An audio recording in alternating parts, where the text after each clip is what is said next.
ಆಮೇಲೆ ಕೇವಲ ಇದು ಬೆಂಗಳೂರಿಗೆ ಮಾತ್ರ ಸೀಮಿತ ಆದಂತದ್ದಲ್ಲ. ನಾನು ಮೊದಲೇ ಹೇಳ್ದಂಗೆ ಈ ಮೈಸೂರು ರೋಡ್ನ ನಾವು ಅಕ್ಕಪಕ್ಕದ ಪ್ರದೇಶಗಳೇನಿದೆ ಅಲ್ಲೆಲ್ಲ ಇವತ್ತು ಈ ತರದ ಶಬ್ದ ಕೇಳಿದೆ.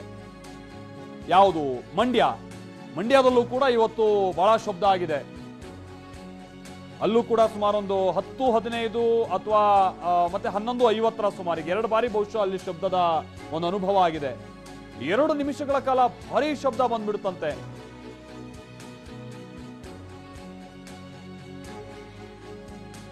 ಮನೆಯಲ್ಲಿದ್ದಂತ ಕೆಲ ವಸ್ತುಗಳು, ಕಿಟಕಿ, ಬಾಗಿಲು ಎಲ್ಲ ಒಮ್ಮೆ ಶೇಕ್ ಆಗಿರುವಂಥದ್ದು ಅವ್ರಿಗೆ ಗೊತ್ತಾಗಿದೆ. ಮನೆಯಲ್ಲಿ ಇದ್ದಂಥ ಈ ಪಾತ್ರೆ ಸಾಮಾನುಗಳು ಅವೆಲ್ಲ ಹಂದಾಡಿರುವಂಥದ್ದು ಅವರಿಗೆ ಅನುಭವ ಆಗಿದೆ, ಶೇಕ್ ಆಗಿದೆ. ಅಲ್ಲಿನ ಜನ ಕೂಡ ಬಹಳ ಭಯ ಬಿದ್ರು.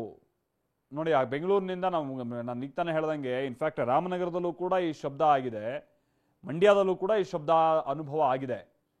ಹಾಗಾಗಿ ಒಂದು ಭಾಗದ ಜನರಿಗೆ ಇವತ್ತು ಅನುಭವ ಆಗಿರುವಂಥದ್ದು ಹೌದು.